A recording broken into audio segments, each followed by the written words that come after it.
Hey family, welcome back to the Hub.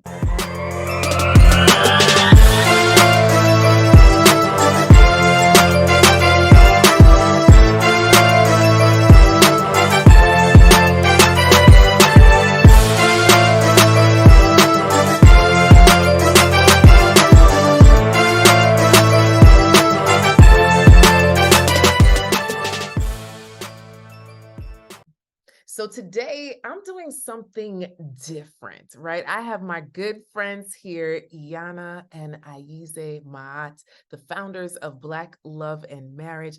Oh, how y'all doing, guys? Good. We doing good. We doing real good. So we recently did an interview that I wanted to share with you as our listeners. So I want you to go ahead and tune in because this sucker is good.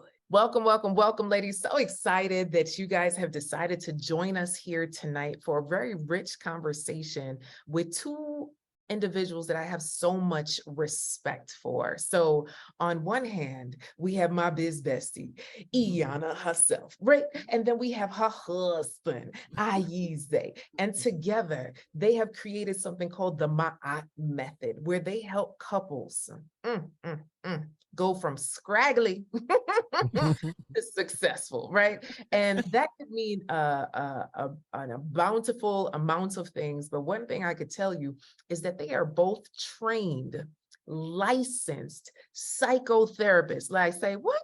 Like, yes, they both have all the degrees and have all of the experiences in helping people through their stuff. Has anybody here ever been through some stuff before? Drop a me. As you're coming in, drop a me. Have you ever been through some stuff before? Now, I know that you might happily love your husband, or maybe your husband is sitting next to you, or maybe he's not. But one thing I really want to know is, have you been through some stuff? And one thing I know is with marriage, you might be good today, but tomorrow it might be a different story. So I would like to welcome to the stage the Ma'ats. Hey. What's going Hey, on, sis? yes. So happy to be here with you. I'm so ready to get into it. Yes, Oh, indeed. I'm excited as well. are you? Okay. So I am. just in case y'all don't know, hey, I'm Coach Cass, America's go-to love doctor. I specifically work with successful single women that have everything but a man. And I specifically wanted to have a marriage conversation tonight because at the end of the day, the single lady needs somewhere to go once they get married, right? And I've had this group of 600 married women for a while that I've been meaning to pour into. You ever started something and you've been meaning to do something? And I feel pretty guilty. So I just want to say, I'm sorry. I'm sorry, y'all. I'm so sorry, right? I am so sorry. Oh, here's one of my brides right now that's coming in the room. All right, there we go. So, one of the reasons why we thought it'd be appropriate in having this conversation is specifically one of my brides that just entered the room. She said, Coach Cass, I love single folk, but I don't want to hang out with single folk. Ain't that right, Bina?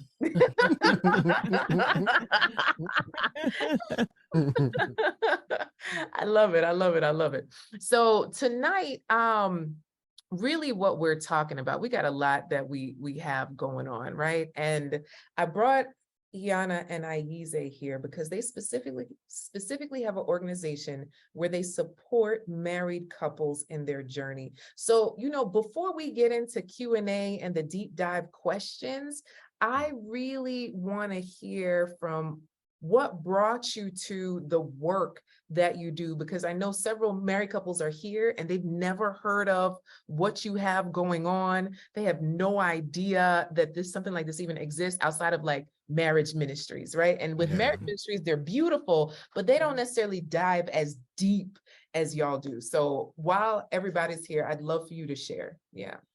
So again, Coach Cass, we really appreciate you taking the time to have us come on to your platform.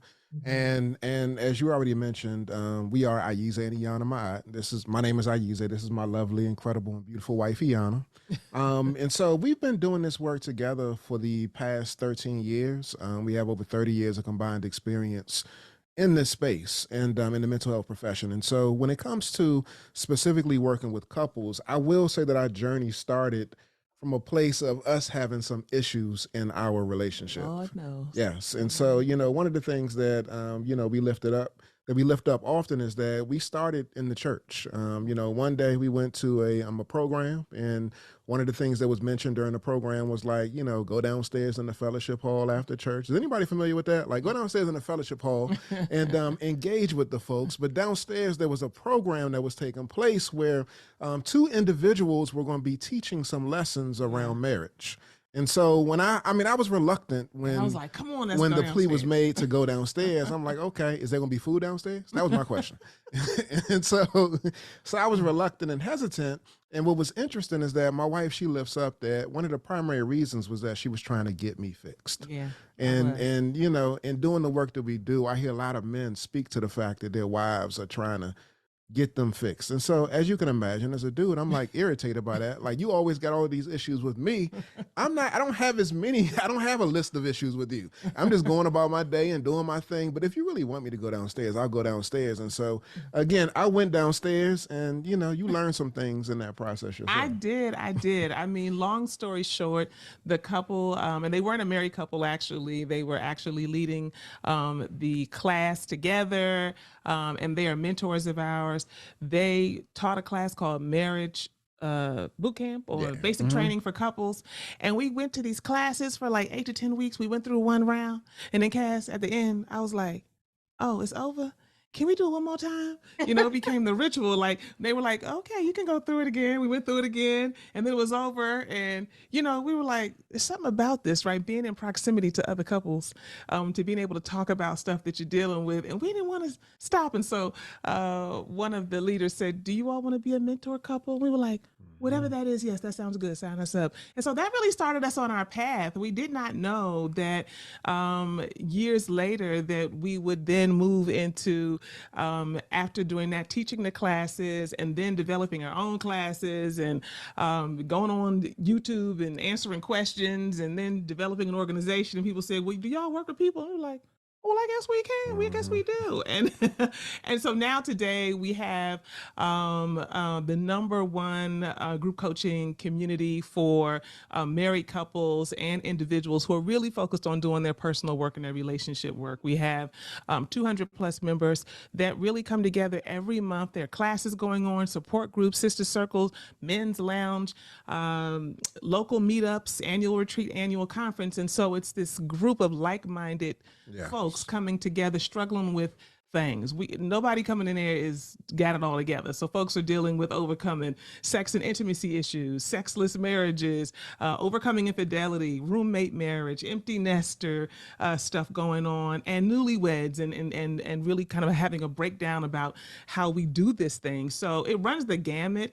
But what I will say is that I never saw it. God just said, that's what it's going to be. This is your purpose. And I was like, what? I don't know about this. But here we are. And that was a long answer to your question. But that's a little bit about who we are and what we do. Obviously, we're therapists and coaches. We work with folks one-on-one. But the majority of our work has really evolved into this community and this collective of folks doing their personal work and their relationship work. Yeah. So I just love this. And y'all, you could start dropping any questions that you have. Are any questions off limits, guys? Nothing off limits. We're very transparent. Very. All right. So for the women in the room, I know that's not a problem. For the men in the room, I'm gonna say, try and ask a question. I'd love for some of the men to think of some questions, and don't worry, we're gonna make it a safe space, right? Let's go ahead and make this a safe space. This is not a place where we're throwing each other under the bus. I don't want anyone here to feel like they're thrown under the bus. What this is an authentic, open conversation about what happens beyond I do.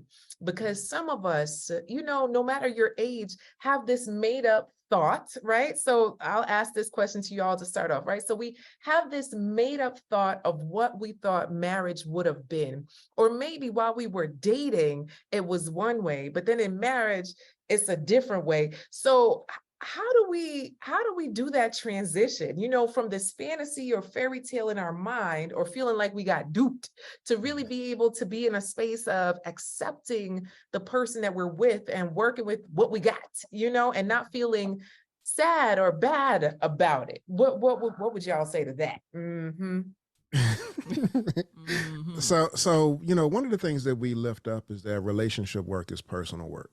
And so we stand on that simply because when you enter into a marriage, you have to recognize that the person that you chose to say I do to isn't going to be the same person that you choose to continue saying I do to years later. We all change. And so in that process of change and in that process of evolution, we got to pay attention to the fact that we have to prioritize doing our individual work so that we bring our best selves to the relationship. And so if we see that, as we get older, there's things that work better, don't work the same, don't work at all, that shifts and adjustments need to be made. And as our personalities or energies change when we show up in the relationship, then we have to learn to be flexible and learn how to work with our partner instead of just trying to make these assumptions that they're going to be static. The wife that you married is always going to want to make love to you in the way in which she used to make love to you. The way that you all used to communicate is always going to work. No, it shifts and changes based off of your life experiences. So you got to do your work. Yeah. If I can just add to that, Coach Cass, one of the things that we work with folks on when they first come into our community is really checking their mindset. Because what we found, at least I know it for me in my own relationship, is that when my mind is right, when my orientation is right, like I can still go back. My middle name is Key, and people who really know me from back in the day when I was little call me Kiki. So I can go back to being Kiki, but I know how to bring it on back. And what I mean by that is our mindset oftentimes is that we're going to our relationships, even if we say something different, our expectations and our vibration is like, I'm going to get. I'm going to be given something versus being a giver and understanding that I'm supposed to be growing, that there's something that's in this that's supposed to stretch me in some way, even if I don't want it to. Mm-hmm. And that doesn't mean that I can't be happy and that I can't find joy, but my happiness can't reside in the marriage. I've got to actually always start with, so what could I have done differently? Well, what else in this is supposed to be growing me? Is there something that I'm not seeing about myself? You know what I mean? We got to start with that orientation. And when we start there and focus on ourselves, one of the things that I say all the time that it still fascinates me to this day, because I see it in my own relationship, Cass, and I know you see it in yours, is that when I focus on myself and I focus on like whatever it is, I need to be more patient. I could have said that different. I need to get my circle back game on and come back around to him and be like, you know what? I should have done that differently. Whatever it is, when I lead by figuring out where I can own something, even if I'm pretty clear, he's 95% wrong and I'm 5%, he 95% wrong, but I'm really right. Even if I'm leading in that, then when I do that, I change the energy. I change the dynamic in the relationship, and I soften the ground. And I'm a Leo. I don't want to change. I don't want to be soft. I want to be hard. But God has always been working with me on that anyway. So having that orientation that like, what am I supposed to be working on? And what is it that my partner uniquely challenges me around? It kind of agitates me, but agitates me to grow. Mm-hmm. Like when we have that orientation, I think it makes things easier. Not easy, but easier. Uniquely challenges. I feel like there's many unique challenges, right? Gottman says that there's perpetual problems in people's relationships. And I feel that in terms of the women that I attract, in terms of my tribe, it's a lot of, women that have goals, like driven women. We got stuff to do. And I feel like as men, y'all are still attracted to that. But then a part of society says, right, that we're supposed to be this soft flower. And this flower is supposed to bloom. And it feels like you're supposed to be a butterfly just flitting around. And for many women, it feels like, I don't act like that. Like, what is that? I don't even know. So, so when it comes to having, Ayize, a woman that she go hard in the paint. She just said it, right? So how do you deal with that as a man that is seeking this soft butterfly, or I won't even put that in your words, but like how do you deal with that dynamic? Because a lot of Instagram now says, the soft life, you gotta be soft, you gotta be mushy. And it's like, but I got a to-do list and things to do. So how do you deal with that dynamic in the woman sitting next to you? And what would you say to some of the folks that are here, men and women? Yeah. So what I would say to the women is that, just recognize that a part of you consists of both the masculine and the feminine. And so you're multidimensional. And I do think that a lot of women are bosses.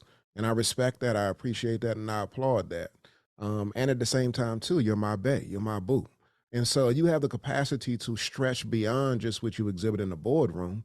And you have the ability to expand and show up differently in the bedroom. And so, again, I think that it's about embracing the multifaceted aspects of who you are and seeing that you're more than just what you do. We want to love you and accept you and appreciate you for just who you are. And so, what I encourage the women who are in my space and in my sphere to really embrace is that, yo, embrace all of you. You're Mm. not just a mom. You're not just a wife. You're not just a boss. You're more than that. And so when I see that, what that does is it sparks a certain level of curiosity inside of me, and it piques that curiosity in and of itself. It increases the intimacy in the relationship. And so again, the challenge and the charge to women is to embrace, but also to show all of you. But it's our responsibility as men to create that safe space so that you feel comfortable doing that. And so with men, I encourage men to accept your woman. Like if she has certain strong suits, don't downplay, don't chide her or attempt to make her feel bad if she is a CEO, if she is a CFO, if she is a boss. Like celebrate that and applaud that. I mean, accept that strength that she has. But also too, what you want to make sure that you're doing is applauding and amplifying and celebrating those other areas of her, those other parts of her, because again, when you do that, you get more of it. And so I think that we as men sometimes have a hard time appreciating the completeness of a woman. And we think that because they show up in a certain way, that's the only way that they can show up. And no, that's not the case. Like that's not the case. And so men, we got to do a better job at accepting all of who our women are and applauding them and encouraging that softness, that sensitivity, and making it safe for them to be that way and to show up that way. And again, it's not a bad thing. The other piece is good too. It benefits me, it benefits us, but you got to make sure that you're making room to celebrate all aspects of the woman, and vice versa too. Like I want the same thing. I want my wife to encourage me, celebrate me, and accept me for who I am in my completeness. All right. So if y'all are just tuning in, we're having open and honest, raw conversations with the Ma'ats. They've created the Ma'at method, an amazing community as well that supports couples in their couplehood, right? As married folk, we need support, right? So I do the single ladies, and these two, they do the married folk. Okay. So if you married in the chat, I know some singles kind of snuck in here, no problem, right? But if you are married and in the chat, I will definitely say start dropping some of your real deal Holyfield questions. They are both licensed psychotherapists. They know what they're talking about. Is it 5 kids? Is it 5 of them? Y'all got okay? Five. Yes, Five of Five. them. Yeah. Five from Five of them. 7 to Mhm. 21. Yeah. Okay. So they have been through it. All right. Oh And yeah. no feel going question is through it. off limits. I do have some special questions that are coming in direct message. So I will get to those, but I just wanted to hear from Aiyana really quick. So as you said the word hard, as someone who is driven, who is hard, I do this.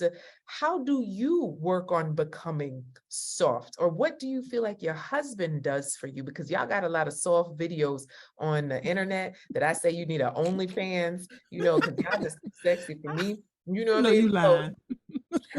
Hallelujah. It gets steamy and hot. So according to the internet, y'all ain't got no problem with the spice and the spark. So how do you get in that place, right? When you have so Yeah, many things to do, like I want tactical stuff. Like for my yeah. married women who always got something to do, how do you shut that off to get to this soft place? And then Yeah. what does your husband do? Like, do y'all have like a system, a routine? Like, does he touch you on your kneecap and then you're like, ooh, soft?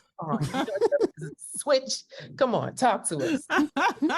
Girl, you are hilarious. So look, so there's a couple of things, right? I want to say this. There's two parts. There's my part, right, in terms of how I want to be, who I want to be, and really wanting to be like fully express all of me, which is what my husband talked about. And so one of the things that I always say to women is that just because it don't feel good doesn't mean it ain't good for you. And we have to practice. We have to practice being soft. We have to practice being humble. We have to practice. Let me not say we.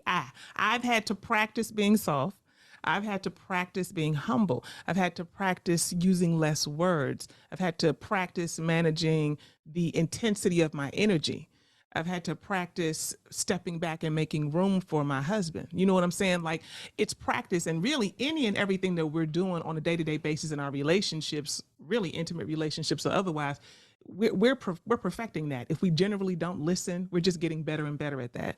If we generally dismiss people, then we're just perfecting our ability to do that. So I've had to practice, but it has not always felt good. Now we're in a place where it's like butter. Like you said, we got them soft videos and like it's like butter, right? But I had to get into that place through practice and being awkward and uncomfortable. And I think a lot of times we don't talk about that part. Like, if you weren't raised perhaps, well, let me just share this about my own mother. And I can share this transparently, love my mother, but my mom is a boss. She got 2 doctorates and a whole practice and sees 25 million people a day. She's also a therapist and a pastor, and she be out in these streets doing this and that, right? She's an achiever. She's been a great model for me in that way. But one point in my life, I had to go to my mom, Cass, and say, it was in my 40s. I'm still in my 40s, but earlier. Uh, and I had to say, I had an awareness like, I don't think that you were really like emotionally available for me all the time. And I know that you weren't always like physically available. Like, my mom was around, but she was working a lot, going to school, doing this, doing that. Being a pastor is essentially being an entrepreneur. So she was doing that with my dad. And so I had this awareness, like, I don't think you're emotionally available. And so she said, you're right. Right. Like, she has her own history. She's been honest about that and courageous enough to own that with me. So then I recognized, like, so then if my mom wasn't emotionally available with me, and my mom and I were together on our own for a while until she got remarried to my dad, then there's some level of like unavailability that I have with my boyfriend when we were together as boyfriend and girlfriend, with my husband, even with my kids at times. And I really recognize, like, I have to, like, I don't want to be that way. I want to be connected.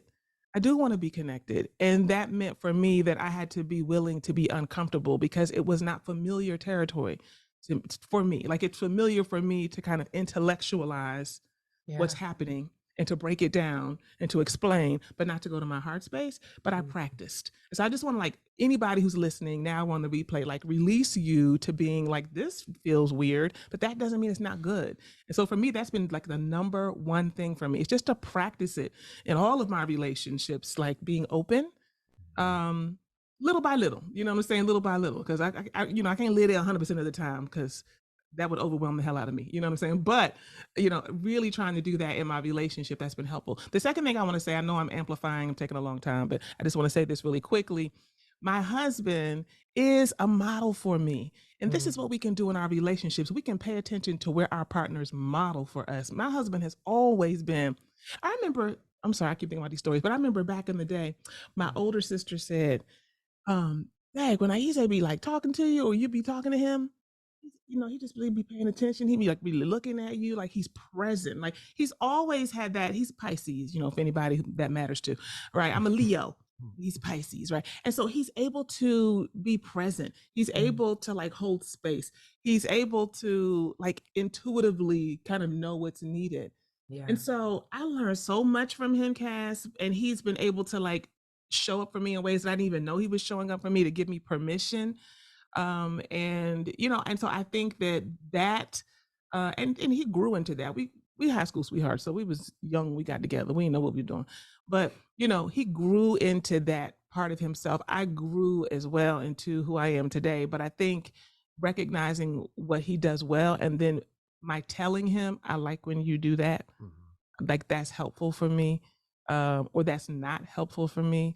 I very, very much do that on a regular basis, and he does that too. And so that kind of emotional safety, again, has to be practiced, uncomfortable and all. Are y'all catching this? I want you to start dropping some notes and some ahas in the chat. So we know that you are getting what these two are throwing, right? You have to create emotional safety. You have to practice it. And just because it's uncomfortable doesn't mean that it's not good. Did y'all catch some of that? And I'm not even typing my notes. This is just off of me remembering, right? So here's the thing. Before the end of this, we're going to share with you their opportunity so that you could get help ongoing, because at the end of the day, you being here for this short amount of time trying to remember everything, it just ain't gonna work out, right? Let's just be clear, right? How often do we go to church? Every Sunday, and we still ain't got it right? So or synagogue or mosque or wherever y'all go, right? So here's the thing. Now, there's some folks that dropped some questions in the chat, right? And so if you're just joining in, this is a candid conversation with Aiyana and Ayize Ma'at. They have started an amazing organization. For how long? How many years has it been now? 13. 13 years, okay? 13 years. And they also have a private practice in which they are psychotherapists, therapizing and helping married folk, but they do something really, really special that I haven't seen anybody else do. Now, Aiyana is someone that I've been walking with the last year and change as biz besties. We talk all the time. She has 5 children. Well, not she, they, but she had them, but they was together, right? And I just appreciate the way that they vibe, right? There's something about something that I have heard in my life is when I go to conferences or when people come to my events, they say, wow, Coach Cass, like you actually live what you teach. Like there's something about that. Because sometimes you see folks on the internet over there and you really wonder to yourself, is this all a show? Is this for real? Do they really like each other, or do they just press play? Now, mind you, sometimes they do press play probably and don't like each other and they just do the video. But, there's other times where it's like, for real. Look, we're real people, right?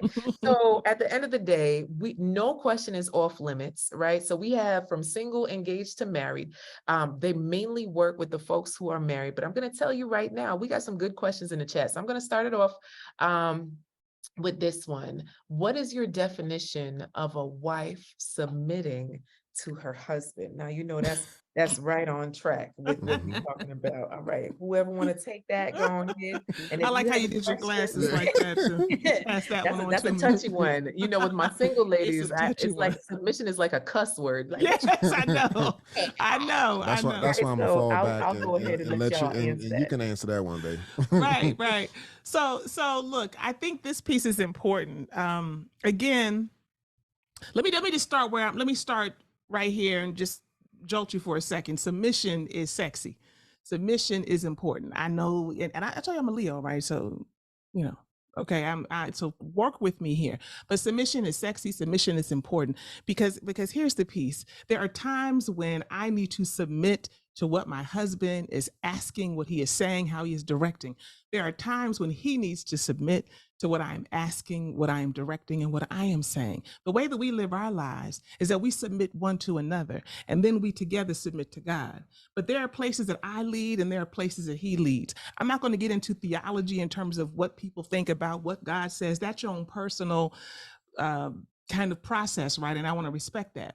But I can tell you as a therapist, as a clinician, as a coach, that I have not seen in any important relationship where submission and where respect and we're humbling yourself and we're following the direction of someone else and we're learning how to lead because you can follow, we're being able to prioritize somebody's skill set and somebody's feelings, we're being focused on connection and the relationship over being right has ever failed anybody. I just haven't seen that. And so submission is about more than do what I say. It's about being able to know that you're partnered with someone. Whether, again, I sometimes have to take it out of just a couple dynamic. This could be you and your boss, you and your coworker, you, whomever. You're partnered with someone who has your best interest at heart. And submission is not about blind following. I don't blindly follow my husband. I am his equal. And so we collaborate and we dialogue, but there are certain areas where we discern that based on the experience that we have had, based on who it's more important to, you got that one. It is more important to you. Sometimes I realize, sometimes we be talking about something, I realize like, you're just talking because you like to talk. Like, you don't even care that much. Like, girl, let it go. You know what I'm saying? Like, I be thinking about like, this ain't even that serious. Like, he mad for real. Like, he's just like, really? And I'm like, when we finish with this, I'm gonna go on and watch, Real Housewives. And I'm not even gonna think about it anymore. So sometimes we just have to be able to realize that there is something that we need to give in terms of submitting. And I think for us, we don't really use that word because it's so touchy, for people. So there are some alternatives, and I want people to consider this in their own relationship. There are folks who want to use that word, and it's not a bad word. Like I say, submission is sexy. Like, when I submit to my husband, I feel sexy. I'm like, you're like, yeah. I'm like, I like it, baby. yeah, I like it too, right? Mhm. So it's good when I am sharing with him, like, hey, like, this is the way that we need to go, and this is what we need to do, right? And I'm kind of like, really, he said, man, that's sexy. All right, babe, you That's got it. He facts. tells me that. So we don't have to put it in a funky bag. It may not be sexy for you, but it doesn't have to be toxic. It's when people are not in a respectful relationship where both uh, thoughts and both people's ideas and their own right to their own perspective is not honored, that we get into trouble. So the issue is not submission. The issue is, do we collaborate, or are we competing with one another? You know what I mean? That's the issue oftentimes. And so I think this submission is an all right thing. Yeah, if I can just add to that, I think that what I've seen to be problematic about the word submission is that people think that submission in and of itself is synonymous with being voiceless, being Yeah. visionless, and being directionless. And Mm, so it's almost as if like when you submit that you're giving up your voice, you're Hmm. giving up your vision, Right. you're giving up your direction. And the reality is that that's not the case. What we encourage is that submission should be present in your relationship, and you can still speak up, Hmm. and you can still have vision. Place it on the table, and you can Collaboration. still have direction. There's collaboration that needs to be present. But again, you shouldn't make the two things synonymous, because they're not. Submission is about submitting to the process, submitting to the marriage, submitting to God. Hmm. And so you should maintain your voice, your vision, and your direction. ooh, ooh. Are y'all loving this? Drop a yes in the chat. Was this a good idea? Was this a good idea? I know my married folk in here like, oh, where my husband, where my wife? Okay, I see y'all. I see y'all. Don't forget to drop a chat. Like, we're not gonna be here all night, so get your question in. Okay, here we go. So I have the next question. How can you have open communication when your partner is easily offended? Right? Like, I feel like everybody gets offended nowadays. Like, I can't believe you did that. Right? Like, what do you mean? I just picked up the cup. Right? So, how can you have open communication when your partner is easily offended? Ooh. You know, Good question, sis. yeah, and I appreciate the question. One of the things that we lift up is that you want to make sure that you're paying attention to one thing specifically. A lot of times people focus on the intention of their communication, and they disregard, they neglect the impact. And so what we say is that instead of just focusing on intention, make sure you're elevating and paying attention to the impact. So just from a practical standpoint, again, you prioritize what the other person's experience is, and you want to aim to make it one in which they're more receptive to what it is that you're sharing. The other piece is that, outside of the intention and the impact, again, make sure that you are positioning yourself in the conversation where you're starting from a position of softness. Mhm. You want to start with a soft startup. You want to start with, making sure that there's a certain level of receptivity that's available based off of the timing of the conversation. I've seen over and over again that sometimes we're attempting to have conversations at the wrong time. And not only at the wrong time, but we're coming with the wrong energy. And so when you enter into a conversation, again, that's softness. Sit down next to your partner. Make sure that they're not necessarily preoccupied with something else. Another piece too is that distractions often get in the way. So simply putting your phone down, being available, being open, these are important pieces in order for you to be able to engage in a conversation. And it doesn't mean that they won't necessarily still resist or buck whatever it is that you're bringing to their attention. But again, I do think that you ease the way when, number one, you're not just solely focused on your impact. You're thinking of, I'm sorry, your intention, but you're thinking about the impact. And then you're easing into it with a soft startup. My wife specifically, if there's something that she wants to bring to me that's challenging, she'll lean up on me. She'll rub my leg. We'll make eye contact. And I know that she's trying to butter me up for something, but I'm receptive to it, and I appreciate the fact that she's actually approaching it in a way in which it's not hard. It's not just stank. It's Mhm. again, it's encouraging me, it's inviting me to be a participant in the conversation just simply because I know that it may be something that's delicate for her.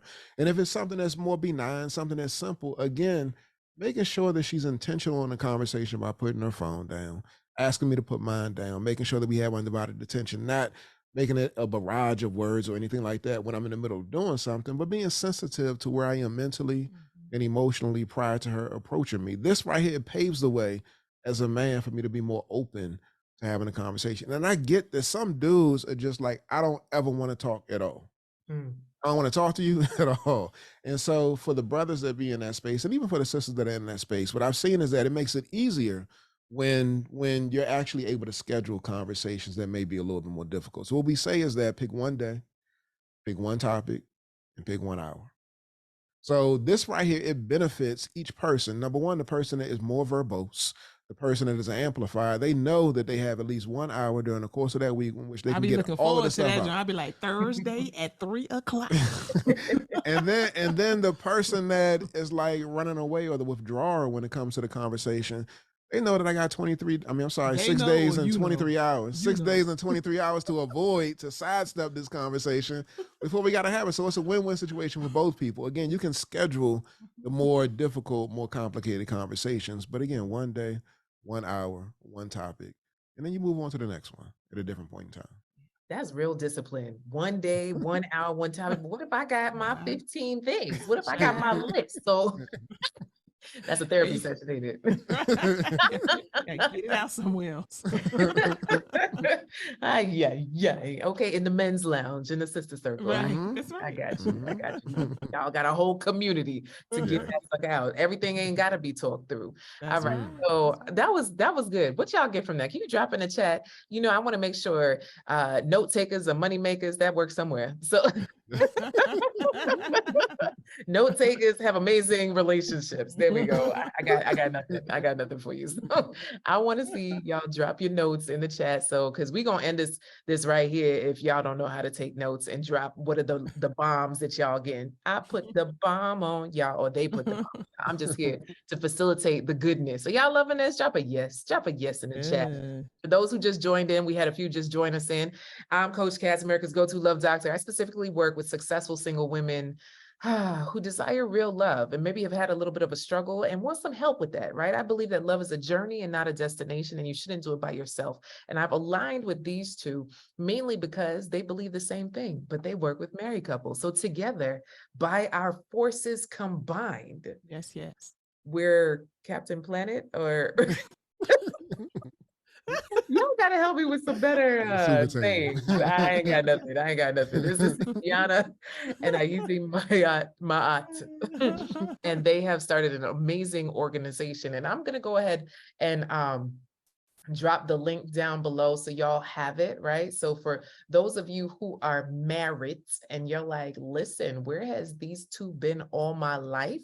Listen, I'm going to send y'all my specific link, right? Y'all get extra special treatment when they know you came from me. So you want to go Right. ahead and click that link down below to find out more and to join their community that specifically supports married folk. Do y'all want to share a little bit of what your organization is about and kind of how it's structured? Just a little bit of that, and we'll get back into the questions. I see y'all Sure. questions. Don't worry. Sure, sure. So we do things a little bit differently, and we find that it's really helpful. So basically, we started out doing one-on-one counseling and coaching, and learned after a while when we brought some of our individual clients together in a group, like, hey, you want to get in a group, you want to come on Tuesday night, let's do this. That when that happened, that some of the things that we were working on with people, they were able to get aha moments like significantly much more quickly. They were able to like really connect dots. There was like an amazing transformation, and so we kept up with that, and we started the Blam Core Individual and Relationship Transformation Program. It is a group, it's a community of folks located all over the country every single month. We have opportunities for connection, for training, for support, and inside of that community. So it looks like monthly trainings and classes on everything from what I mentioned earlier, intimacy and connection, conflict management, communication, infidelity, and so forth. There is a men's lounge twice a month. There's a sister circle twice a month because we really do allow for there to be separate pathways. That's one of the great things about our community is that oftentimes when folks are in a place, in a funky place, or maybe they're not even in a funky place, but they just like, this is a boring place. Like we just been staying in the same old stuck place. People don't want to come in like this, like, let's go down the lane and go to the class together. Like, everybody's an individual. So, some of the things that one person needs exposure to or needs to hear from somebody else is not the same thing that your partner needs. So, we really allow for people to have their own separate paths and then come together through virtual date nights. We have expert office hours. We match people up in the group. There's local meetups in different states. And it's a real community of folks being able to share what they're going through, what they've been through, and to be able to be paired with somebody who's maybe a little further down the road than you. And then you look up and say, oh, and I'm a little further down the road, so I can tell you something too. And it's a great dynamic of learning and getting the tools, but understanding that the relationship building and the connections you make are just as much a part of the strength that you have for your relationship. Not just getting the tips. Because I say this all the time, and I have to say this: if all it took was some tips or some tools or some steps, we could all go Google that. You could go Google right now how to have a conversation. You know what I'm saying? And we would see some steps come right up on Google. That's not what it's about. It's really about having a multi-pronged wraparound approach where you have the training, where you have the teaching, you have access to a portal that has 100+ trainings. You know, you have the ability to connect with other men, men to man to man, women to women, and then come together in retreats and conferences and stuff. And we're real people. So we keep it 100% real and safe. It is a safe space. Yeah, and if I could just add to that, one of the things that I really value about the community, my wife, she's spoken to it, but the connections that are made, and I can't emphasize this enough that when you're in a room with people that have similar issues as you, like there's a certain level of familiarity that's present that it empowers you. It really does empower you. Like we made connections with sisters who may be dealing with breast cancer and people struggling with issues around identity and making sure we're linking them up because they're further along in the process and How so it they have impacts their somebody to relationship. just how it impacts the relationship. We've had people come inside of our community to address issues around impotency and just struggles around sexual dysfunction, which has been extremely helpful. I've had conversations with men in the men's lounge, one specifically where one of the fellas was having a hard time getting his VA benefits, and one of the men inside of the men's lounge was like, "Yo, I know such and such who was the head of such and such. Give me a call right after this. I'm gonna make sure that I connect you so that you can actually, get what it is that you deserve and what you've earned." And so when I hear stories like that, and then seeing people all across the country do these local meetups that are inside of the community, just simply from coming into the space and being able to identify with other folks that are in a similar space in their relationship, like that's heartwarming because we're impacting relationships, marriages one at a time. And then it's amplified because you got folks in the community dealing with all different types of stuff, all different ages that are pouring into each other. So it's really powerful. It really Come on, click the link.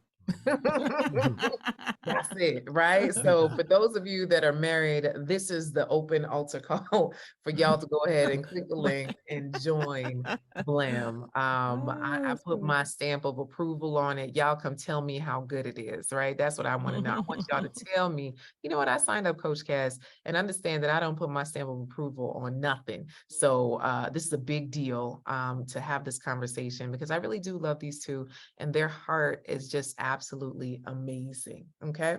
All right. So let's get back into it. I have a question here. We're not going to be here all night. We're going to be here a couple more minutes. So if you have questions, get them in. Okay. So amplification lady over there, we're going to keep these short. So that, the people don't say that we had them here till midnight because, we could go till midnight, but then people going to be like, Coach Cass, you kept us here till midnight. All right. So here we go. How important are date nights in a relationship? What happens if you're not having them? Look, let me just say this. Quality time is the vehicle that you and your spouse ride in to increase your connection and your Mm. knowledge of one another. So you stay up to speed with one another as you all grow and evolve in your relationship. If there's a vehicle to get you there, it's quality time, it's the spending time. Date nights allow for that. It's not just about having a good time, it's literally like, where is the space that we utilize to actually facilitate this whole getting to know each other over and over and over again in our relationship. And so date nights allow for that to happen. And so when people talk about not having that, that automatically lets me know that, and particularly if they don't have that and there's really no ritual of coming together and hanging out and being together and spending time, that already lets me know that there's a certain level of disconnect in the relationship. So we got to take away the lightness of date nights. When I say lightness, like thinking like, oh, it's, we can do it or we don't have to, Yeah. and really recognize that like the more you don't do that, you're just practicing disconnect. Mm. You're practicing disconnect, and we got to really take it seriously so that we can continue to really build ourselves up and stay connected to one another. Yeah, too many people are married to their work and not really married to their spouse. Mm. So, Ooh, drop that in the dates, chat. yeah, dates, it indicates that you're placing your spouse in your life as a priority. So it doesn't have to be a date night, it could be a day date, and it doesn't have to be a single night. It could be a weekend. But again, you want to make it could be a week, whatever it may be. But and it doesn't have to be out the house. It could be inside the house. I'm not Xing out the house off the table, but I'm just saying that you want to make sure that you're showing your partner that they're a priority. So schedule some dates, whether it be in the morning, the afternoon, the evening, or at night, or overnight. Schedule a date. So now here's a real question, right? From me in my marriage. Hmm. So now when it comes to the person who schedules the scheduling of the date night, have y'all seen in your experience that it's usually just one person that usually just does all the things, right? Like, is it ever a place where it's like, oh, both are so good at planning the date night and making sure that it happened? Or does it really end up relying on the woman and the man comes through every now and again? Like, what has that Yeah. been? Your I experience take option knowing these two. couples? I take option two. Option two, the woman and then the man every now and then. Yeah. And there may be, there are for sure exceptions to that. And I get this question and this complaint a lot from folks, from women specifically, who are like, man, like I don't want to plan everything. I'm planning all the doctor's appointments, the vacations, the getaways, like all the Right. stuff. And that's real. That's real. And so one thing that I say oftentimes is, you like, don't conflate stuff, ladies, right? Like there are places where we can partner better, and where our husbands can partner better, but we need to be better partners, because some of us, and this is not all of us, but some of us really need it to be done like this, and we're directing all the time and we won't release some things or just stop doing it, so that it ain't gonna get done unless he pick it up and do it. Everything is not gonna be like he's gonna come and say, okay, yeah, let me partner with you on that. And exactly how do you want that to be done? It ain't gonna always work like that. Sometimes you just gotta stop doing it. Okay, somebody type stop doing it in the chat, right? And we struggle with that, and we don't recognize that we're not partnering well and we're wanting them to come and like fill in the gap, but we won't step out of the space. Sometimes you got to step back so they can step in. I think that part is important. But I say this as well, at the end of the day, that depends on who you are. I know I am. I might like for him to, plan some stuff here. He does. He does a good job of every now and then. But I'm generally the one who's doing that. And I'm saying I might like, but let me just tell the truth. I really don't want him to. And the reason I don't, let me just talk my truth. Can I speak my truth Go tonight? ahead, go Somebody ahead. just encourage me right now to speak my truth. Because I know that I'm kind of, I'm particular. And I'm gonna want it to be a certain kind of way. And he's gonna be looking at like, oh, we didn't have to get that and that and that. We're gonna have a basic package of whatever. And I'm all about saving some dollars. So I'm like, but you can't, like, I would have rather just not gone. Like if we was gonna do it like this, and then that sets up criticism and all that. So sometimes we have to recognize too that we are better suited for certain things and we need to accept that. And then there may be other ways where we can ask for help in the day to day in terms of what partnership looks like. But you got to ask. And that's the other thing too, is stop wanting your partner to read your mind. Ask for what you need. Oh, that's good. Are y'all getting something good from this? Are y'all getting something good? I want to say we're gonna do it. We got 12 minutes left. Okay, that's what we're gonna do. We got 12 minutes. Okay. Hey, So Coach Cass, I just want to tack on something really quick to that because you heck spoke for the on. women. And I just want to Oh, say this for the men men. that we have to do better. We Mm, as well have to do Okay. better. And I'm lifting that piece up because I think that like we've gotten lazy in this space. And so while mm, my wife may desire to have it be done a particular way, I respect that and I appreciate that. But it doesn't absolve us of our responsibility of trying, of attempting to plan, of leaning in, of initiating in some other way to try to bring date night to the forefront. Even if you don't pick the place, are you even placing it on the table? Right. That even that. That's You right. know, and saying that I want to go out with you, I want to spend time with you. Where can I mean, just lift it up. But Tell we me gotta, where. yeah, we have to do better at that, and so we gotta stop being lazy. That's it. ooh. Okay. Ooh, see, you see what's beautiful about this? It's like the man is calling out the men. Do y'all feel that?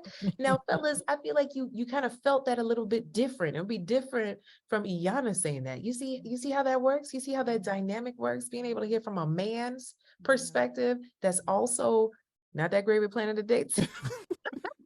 I just planned a really good date. He did. I You was get so a proud you of get a gold star. You get a gold star. Okay. you.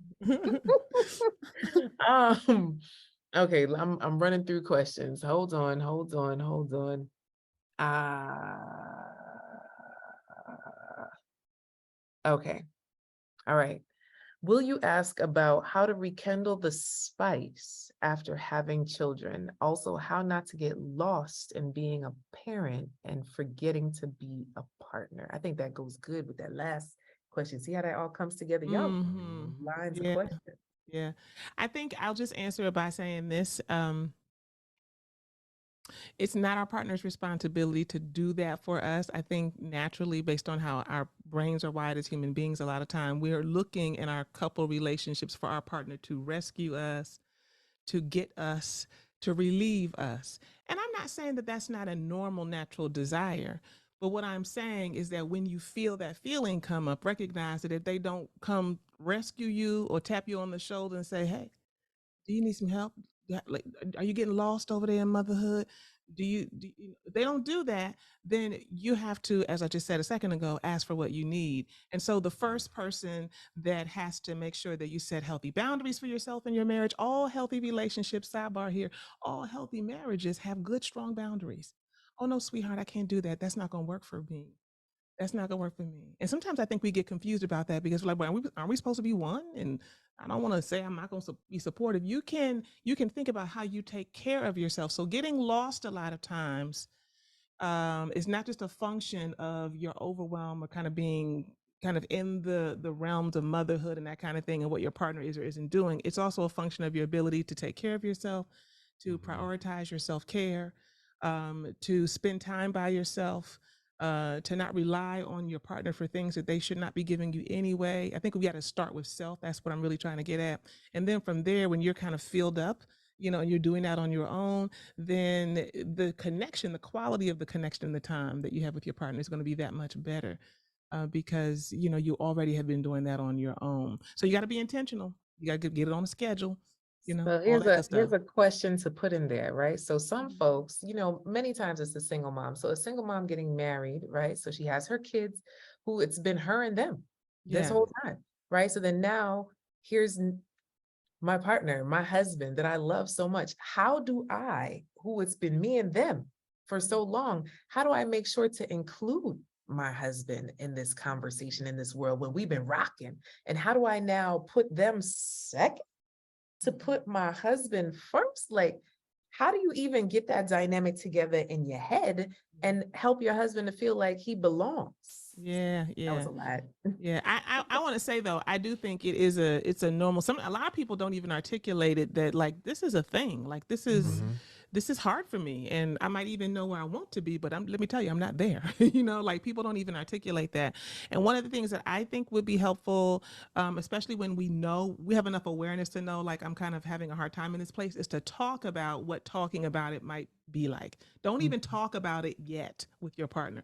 Talk to your partner about how might it be to talk about how we would do this thing, meaning like this is going to be difficult for me. This feels really Mhm. uncomfortable for me. I'm unsure about this. I know where I want to be, but I have a hard time. And then lift up your feelings, like because it Mm. feels like I'm leaving my boo, my baby on the side of the road, even though they're right there in the bed and they're being taken care of. You know what I'm saying? It feels like Yeah.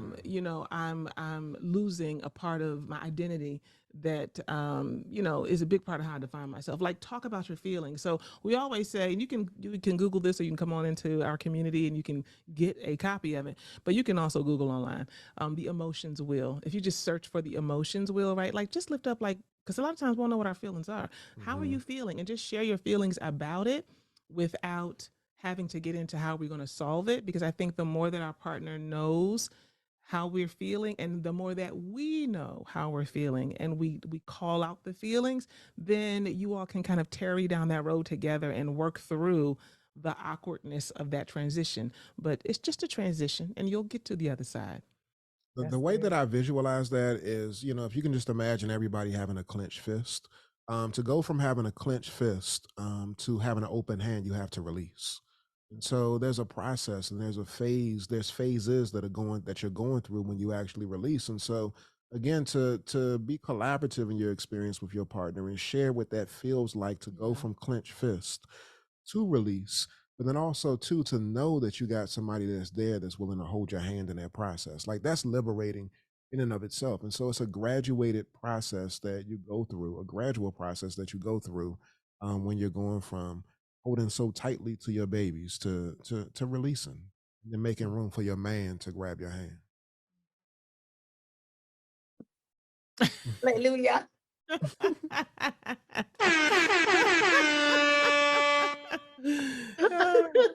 You know I'm Jamaican, right? That gets me so excited. All right, so I have one more question I'm gonna read, and then I'd love for somebody like raise their hand, right? Like raise your hand, ladies. Or it's gentlemen. I'd love to hear other voices than ours, right? So, I see a question here about holding back. Let me just say the question. Okay, how can I manage the guilt of withholding to protect the relationship, knowing my partner doesn't like certain things? Mhm. I don't know if I'm following the question. Read it again for me, Cass, or maybe interpret it for me. Either one. Yeah. How can I manage the guilt of withholding information to Mhm. protect the relationship, knowing my partner doesn't like certain things? Okay. So I'm gonna take it to mean, correct me if you think I'm not taking it the right way. I'm withholding certain things, or certain, information or what have you, because I think it's gonna bother my partner and I feel guilty about it. Now this could be anything. You could be like talking to somebody you shouldn't be talking to, or doing something, not, I'm not even saying like shady, but just like, in some kind of a situation that your partner would have a problem with and you're not sharing. And I'll just say this: you want to always have everything on the table. You want to be transparent. The goal is always transparency. So your question is around managing the guilt, Mhm. but what I would ask you to manage is, um, I don't know if you're being codependent, like I don't want to share because I think it might be too much for them, and you're trying to protect them.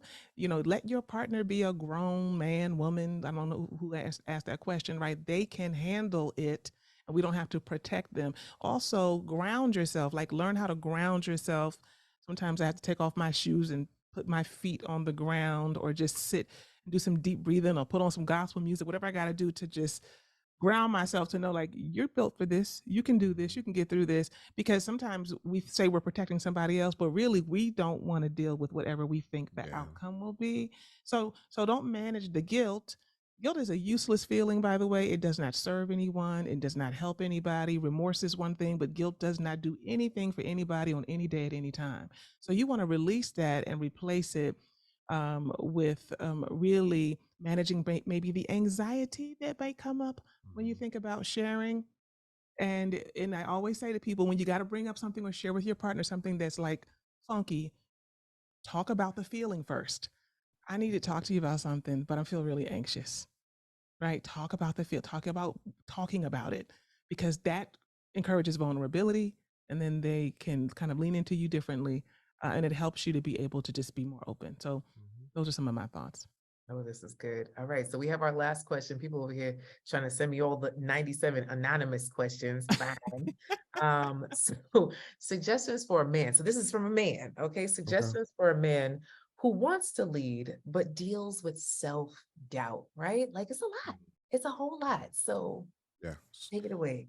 Yeah, I think that it's important to, if you're dealing with self doubt, to surround yourself with other men that are further along on the journey that can encourage you, that can inspire you, that can empower you to I mean, and to also take a different look at yourself so that you can see your strengths. And so it's one thing when you're struggling with self doubt to deal with that in isolation, but it's something completely different when you're in a supportive community, when you're in a safe space with other men who have may struggle with that, but they've managed to pour into themselves, but also found ways to pour into each other. So, iron sharpens iron. That's one thing that I see in our group all the time. Like that statement, iron sharpens iron. And so, again, if you're dealing with whatever it is that you're dealing with in isolation, I think that first and foremost, you got to get in community. The second thing that I would say is that, again, you got to prioritize taking care of self and doing your individual work. And so unpacking those bags. We talk about Erica Badu and the bag lady, but we got bag men as well. And so it's important that you do your personal work to see where some of that self-doubt, that self-deprecating behavior, those, idiosyncrasies that lead you to a place where you just like feel like you're less than or worthless. Where does that stuff come from? And so, when you look at all of that, and when you examine all of that, then you should have a blueprint for you to be able to do your own personal work so that you can actually experience the connection, the relationship that you want, and lead in the way that you want to lead. Like, what does leadership mean to you? It may be different in my household than what it does or what it looks like in your household. Again, arrive at a definition for you, what works for you, what works for your family, and make sure you're in community so that you can have that reinforced, sharpened, and strengthened. And if it looks ugly, if it's messed up, if it's jacked up, again, that accountability being in place is important as well too. So you got to get in a safe space to be able to explore you and to grow you. That was good. Can y'all give it up for this amazing couple, the Ma'ats, the Thank you. founders of BLAM, Black Love and Marriage? Can y'all go ahead and I'm going to drop the link one more time so y'all can open it up in another browser so it doesn't go missing, right? So you could look at it and decide, like make a decision to join community. One thing I tell you, I did a whole TED talk on building a community of love. There's something important about getting in the right community to uplift your marriage. Why? Because the enemy is busy. Just period, right? Like, and there is so much goodness that comes from marriage that somebody is always trying to tear apart for either somebody in here or somebody outside. So when you get in a group like this one that they have started 13 years in the making to be able to pour into you on a daily, on a weekly, on a monthly, on an annual basis, from trips to, some of y'all have some raggedy married friends. Maybe you don't have any married friends, right? So just imagine being able to take trips with amazing couples around the world, having a great time. We talk about those vacations, right? Being able to learn side by side. There's something beautiful. So many of you want this power couple. Listen, how do you really get your relationship there? Don't continue to do this by yourself. Right. When you do it alone, you're going to be frustrated and you might be, I don't want to speak bad things into your life, but it may not go well, right? So if you want a thriving marriage, if you want a thriving relationship, yes, it's for couples, but you as a married woman can join, or you as a married man That's can right. join. Singles, you might feel a little like, I don't know Mm-hmm. what this is, right? So this is why I exist. I specifically have the Real Love Network where I support successful single women in their love journey. And we have a live event coming up October 6th through the 8th, right? Wanted Woman Live. So I just want to be very clear that as a married woman, you can join, as a married man, you can join, and you can join as a couple, right? So if your spouse is like, oh, I don't know if I really want to attend a All good. workshop, it's okay. You can decide for you. Yeah. Right? And say, okay, well, this is something I'm going to do to make sure that I'm right for us, because that also changes the dynamic for Absolutely. your relationship as well. Did I say that right, y'all? Oh yeah. Absolutely. Yes, Okay. indeed. All right, family. Thank you so much for listening in. I know that was really different, but did you enjoy it? Make sure to subscribe to the podcast. Make sure to share with your friends. Aiyana, Ayize, how can folks find you on social media? Look, you guys can find us by following all things at Black Love and Marriage. This was just Yes. a treat being on with you, Coach Cass. I am so a fan of you and everything that you're doing. So, yeah, Black Love and Marriage is where you can find us. But let me tell you something, in order to be in a place where you are in a good, healthy, loving, sexy, beautiful relationship, you got to first be a wanted woman. Yes. A wanted woman. So, thank you, Cass, for everything that you do. Thank you. Thank you both. Until next time, keep loving, keep laughing, keep living.